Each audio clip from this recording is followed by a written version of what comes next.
baseline when you feel good and compare it to when you feel bad. This will help you notice trends and will be helpful information to relay to your doctor. The 3 vital signs that are important to obtain are blood pressure, pulse, and respirations. The first vital sign is blood pressure. Blood pressure is reported in systolic over diastolic format. Systolic is a measure of the pressure in your arteries when your heart contracts. Diastolic is the pressure when your heart relaxes. The normal range for blood pressure for an adult is 120/80 millimeters of mercury. When you write it like a fraction with the large number on top and a small number on the bottom. According to Faith Hickman-Briney in 101 Questions about Blood Pressure and Circulation, 2001, blood pressure is not the same in all parts of the body, so to make comparisons meaningful, blood pressure is usually measured in the main artery of the upper arm. Also, blood pressure increases with exercise, stress, or exertion, so its readings are most accurate when the subject is lying down or relaxed. So, when you want to measure blood pressure at home, because you just have yourself, it's difficult to do it manually, you're going to need an automatic blood pressure cuff. And what you're going to do is take the blood pressure cuff, you're going to attach it to your arm, like so. Scoot you a little closer. Attach it like so to your arm, making sure that it's nice and tight. Once you have it nice and tight on your arm, at that point you're going to press the start button. It's going to get tight on your arm, squeeze it, and then it'll release. The machine does the work for you. It'll give you a number in top number over bottom number form. Alright. And that reading will be your blood pressure. The second vital sign you want to find is your pulse rate. Your pulse rate is defined as the number of times a person's heart beats in 1 minute. When you feel your pulse, you're feeling the force of blood as it's being propelled through your arteries during cardiac contraction. The radial pulse point is the most common, but others include your carotid, femoral, and dorsalis pedis pulses.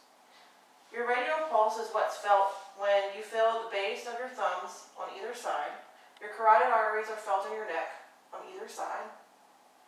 Femoral pulses are in the groin area. You can feel them on either side. And your dorsalis pedis pulses are on the tops of your feet. Like Alyssa's feet here are bare, that's the best way to feel your pedal pulses. Both here and here. When you're measuring a pulse, you want to measure for 30 seconds to a minute, making sure that you have a second hand on your watch or you have a stopwatch. So, most people you can feel it rather easily. And what you're going to feel is like a thump, thump, thump. So you're going to measure that for 30 seconds. And then multiply times 2. Or you can measure for a full minute and that'll give you your pulse rate.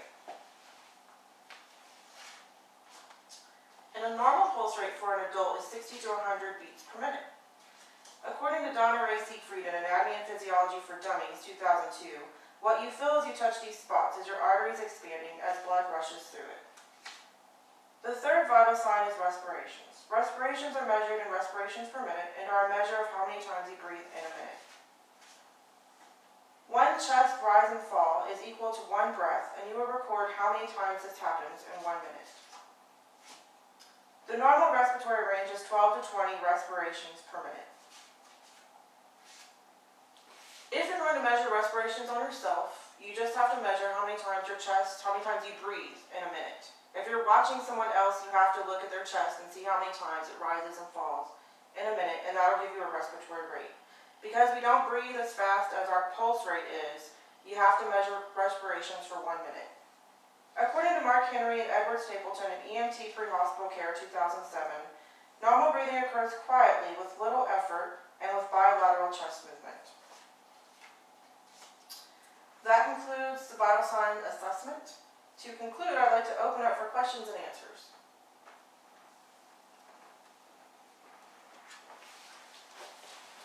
Does anybody have any questions?